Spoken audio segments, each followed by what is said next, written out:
Hello and welcome to our virtual celebration for the first Family and Consumer Sciences Day. Let me give that some emphasis. Our inaugural Family and Consumer Sciences Day, December 3rd, 2014. I'm Carolyn Jackson, CFCS, Executive Director of the American Association of Family and Consumer Sciences. And it's my pleasure to be the host for this segment of our celebration. First, to really proclaim today as Family and Consumer Sciences Day, we have Bev Card, CFCS. She's president of our association. Bev? On behalf of the AAFCS Board of Directors, I'm pleased to share in the proclamation of December 3rd, 2014 as Family and Consumer Sciences Day. We chose this day to honor our founder, Ellen Swallow Richards, the first female graduate of MIT. Her birthday is December 3rd, and today she would have been 172 years old. Founded as Home Economics, Family and Consumer Sciences provides research-based information on critical issues that impact families. Today, we have an obesity epidemic, especially among children. There is significant spousal and child abuse within families, and many people are struggling to manage their finances. There's simply too much month at the end of their money. Family and Consumer Sciences is needed now more than ever. In short, society's issues are family and consumer sciences issues. Thank you, Bev. I have another very special guest to share with you today. It's Ellen Richards, or Joyce Miles from North Carolina. So Joyce was instrumental in really sharing the life of Ellen Richards, particularly leading up to our centennial celebration, but since then as well. And so we're so pleased that she's been able to join us today.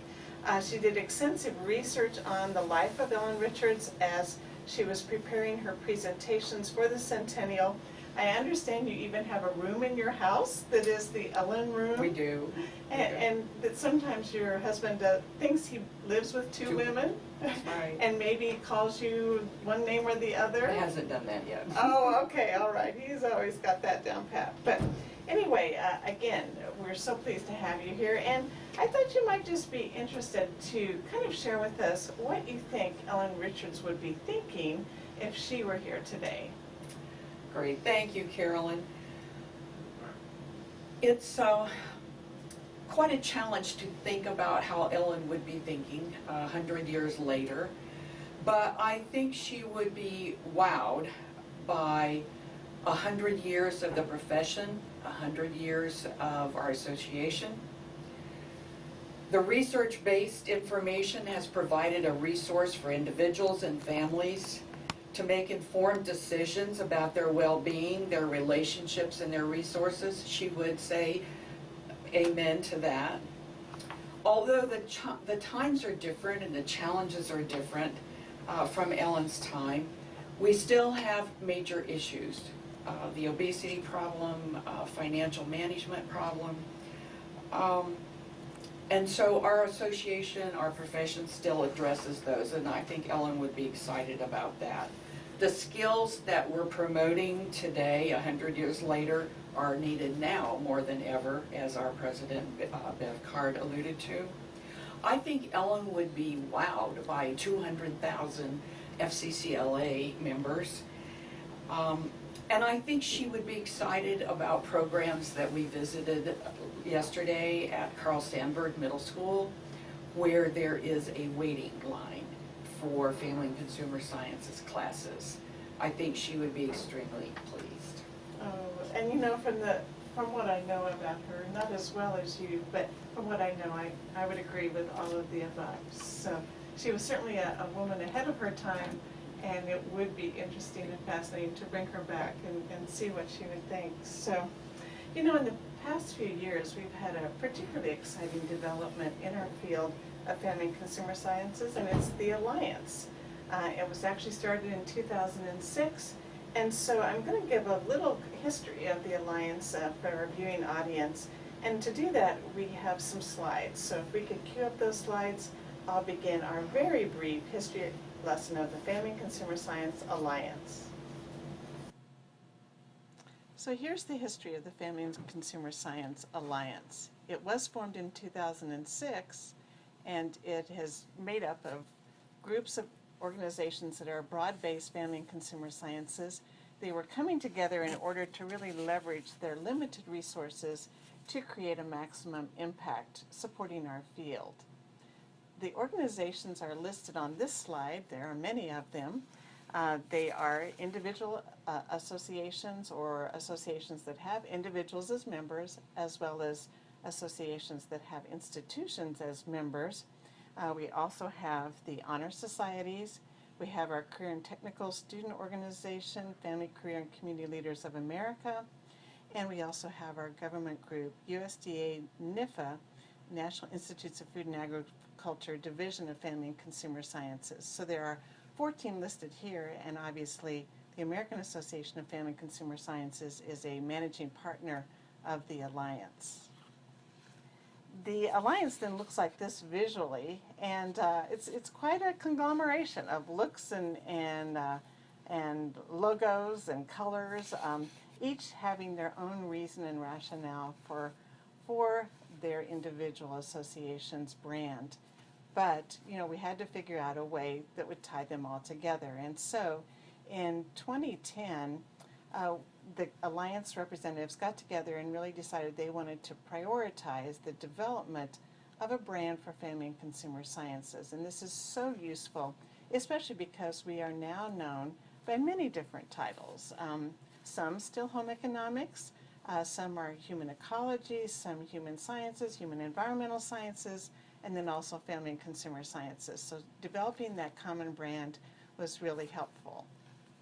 We had big ideas, and so, you know, we started out and still believe that our goal is to have a brand for our field that is recognizable as the caduceus is to medicine or the scales of justice are for law. And so much work and much cooperation and collaboration among Alliance partners, we came up with this.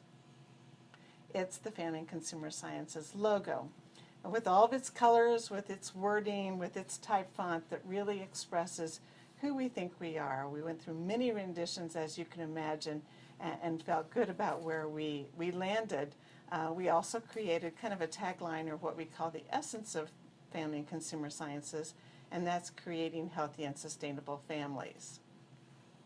So here we have it again, visually, all the different partners that are part of the Alliance coming together with one common brand for family and consumer sciences. And to do that, of course, we went into some co-branding. So this would be an example of FCCLA's home website page.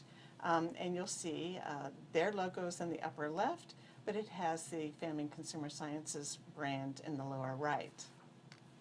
This is our WFCS membership banner stand, and again, WFCS at the top, but the common theme would be the FCS brand in the lower right.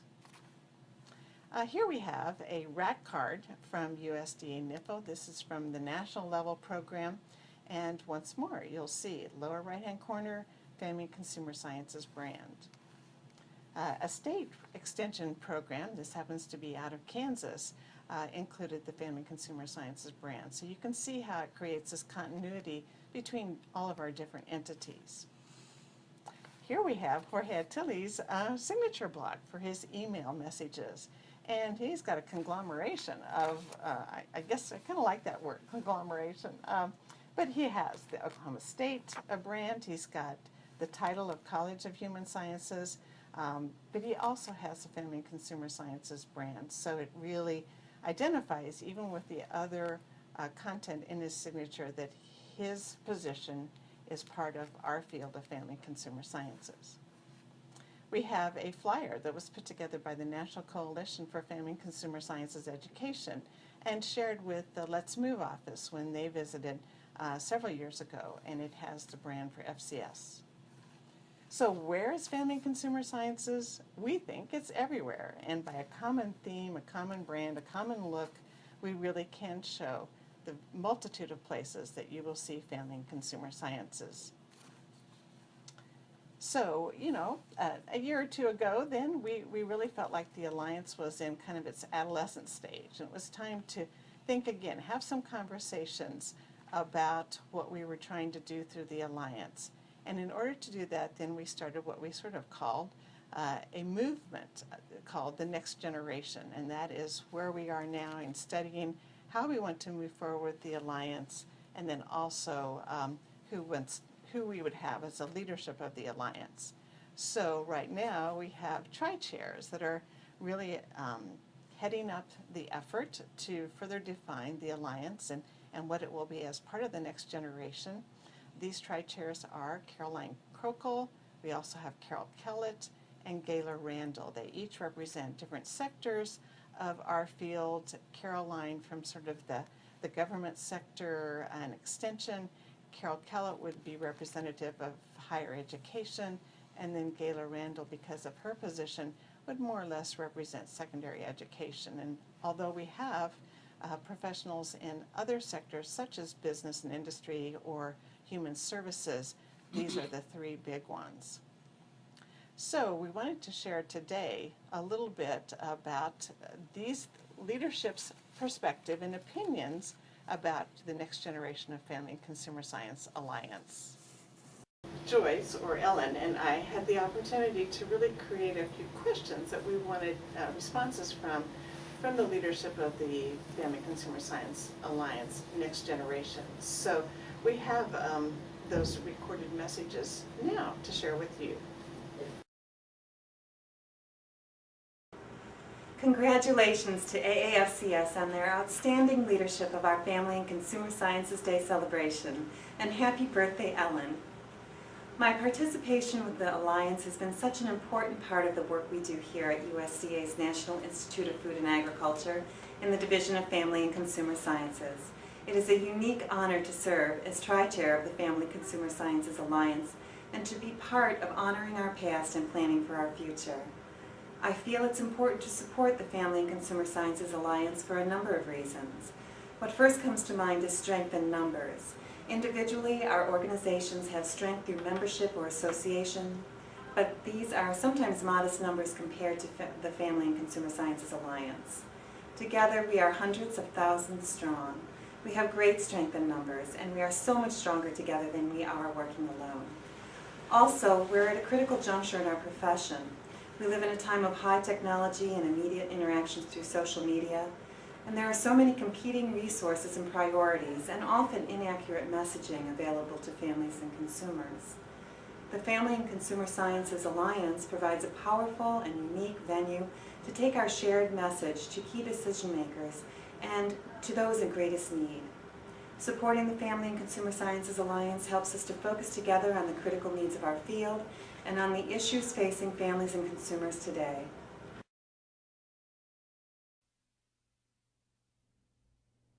As we look not only at our past and present, but our future status, there are a few thoughts that come to mind. And that's how the Family and Consumer Alliance developed or emerged. It really is more like a movement than it is like another organization. It's a change to have all of our family and consumer sciences organizations collaborate and work together. And that's why it's come to be called the FCS Alliance Next Generation.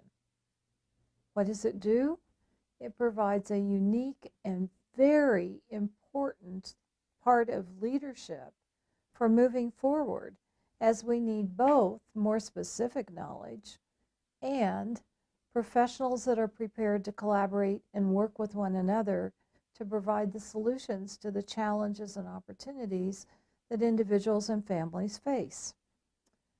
There are many examples of this, but I'll focus on higher education and family and consumer sciences in college and universities. The FCS Alliance Next Generation is assisting in the goal of recruiting and supporting faculty with expertise and preparing students for a very complex world in which they'll help families face the challenges in their lives. This partly leads to the need for teachers in the field, which a number of universities are striving to meet. What makes FCS so special? It's our integrative and interdisciplinary nature. Here are the specializations. For example, nutrition, apparel and textiles, interior design both in our homes and in our businesses, environmental protection, and so on, that we're looking at through both the lens of the true sciences and from the point of view of human beings. The FCS Alliance is going to and has already begun to support education of both undergraduate and graduate students, but it also provides professional development for working professionals in a variety of ways that take advantage of our technologies. With commitment to collaboration, the participating organizations in the Alliance can move more quickly and in a more focused and precise, knowledgeable manner. It becomes an effort of mutual support, with one organization in one area of expertise helping the others and vice versa. Just as many early leaders joined Ellen Swallow Richards to develop home economics and to develop a plan for research, teaching, and outreach that served people and wasn't just basic science without application to the human dimension. Today, we're preparing healthy families and communities by collaborating with all of the organizations instead of letting each one work independently. After all, it's better when you work together. I can see the FCS Alliance playing a major role in being the connection across local, state, national, and even international playing fields. Through the FCS Alliance, our need for recognition of the proactive nature of our work can be highlighted, supported, and enhanced.